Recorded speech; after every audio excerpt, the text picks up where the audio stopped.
When my wife, Emily, told me she had to go on an important work trip, I didn't question it at first. She'd been climbing the corporate ladder for years, ambitious and tireless, and while it sometimes meant late nights or missed dinners, I believed she was doing it for us, for the life we were building together. She kissed me goodbye at the airport, suitcase in hand, eyes sparkling with determination, and promised she'd be back in 4 days. What I didn't know then was that she wasn't going to secure a client or attend a seminar. She was going to betray me. The first red flag came on the second night. We always checked in with each other, even on busy days.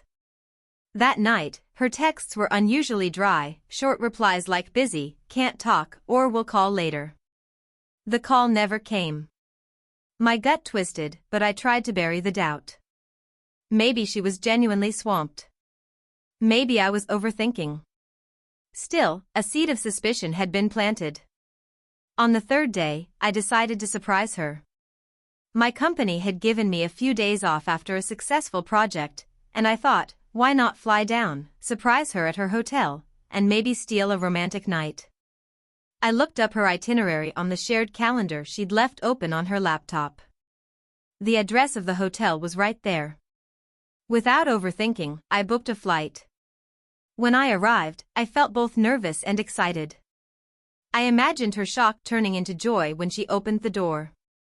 I imagined us ordering room service, laughing at the coincidence, rekindling the spark that had been fading with her endless work hours.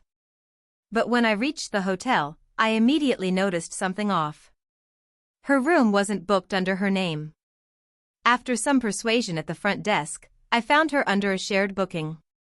The second name made my stomach drop. It was the name of her coworker, a man she had once brushed off as just a colleague. I didn't go to the room right away. Instead, I waited in the hotel lobby, hidden behind a newspaper like something out of a bad movie. Hours passed, and then I saw them. Emily, my wife, dressed in a casual sundress, holding hands with him as they strolled toward the elevators. Not a hint of professionalism.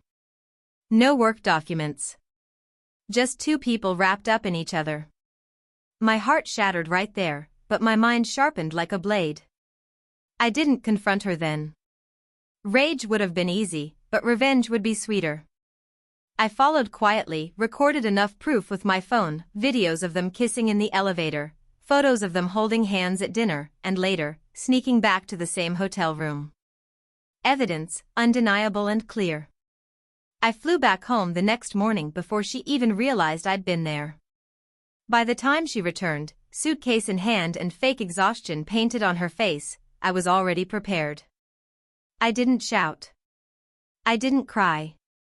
I simply laid the photos and videos on the table. The color drained from her face instantly. "Emily," I said coldly, "how was your important work trip?" Her lips trembled.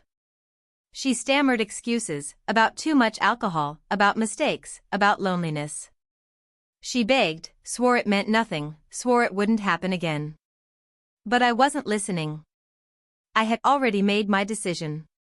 I filed for divorce the next day, but I didn't stop there. She had betrayed me with a coworker from her company, and as fate would have it, their company had strict policies about inter-office relationships, especially on work trips billed to clients. I anonymously submitted the evidence to HR. Within weeks, her lover was fired, and Emily was placed under investigation for fraudulently labeling the trip as work-related when it was clearly personal. She lost her job, her reputation, and the promotion she'd been working toward for years. Her family, once so proud of her ambition, found out too.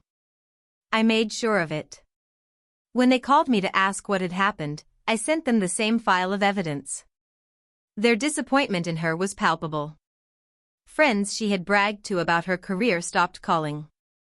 The life she had built, the one she thought she could enjoy while cheating, crumbled piece by piece. Months later, she reached out, asking to meet. Against my better judgment, I agreed. She looked nothing like the confident, ambitious woman I once knew. Her eyes were hollow, her clothes cheap compared to the sharp suits she used to wear. She whispered, "I lost everything. Can't we try again?" I made a mistake, but I've paid for it. I leaned back in my chair, staring at her like she was a stranger. You didn't just make a mistake, Emily. You gambled with everything we had, and you lost. That's the cost of betrayal. Then I stood up, left her sitting there in tears, and never looked back. She cheated on her important work trip, thinking it would stay hidden, thinking she could have both her marriage and her fling. But betrayal doesn't come without consequence. And for her, the price was everything she once held dear.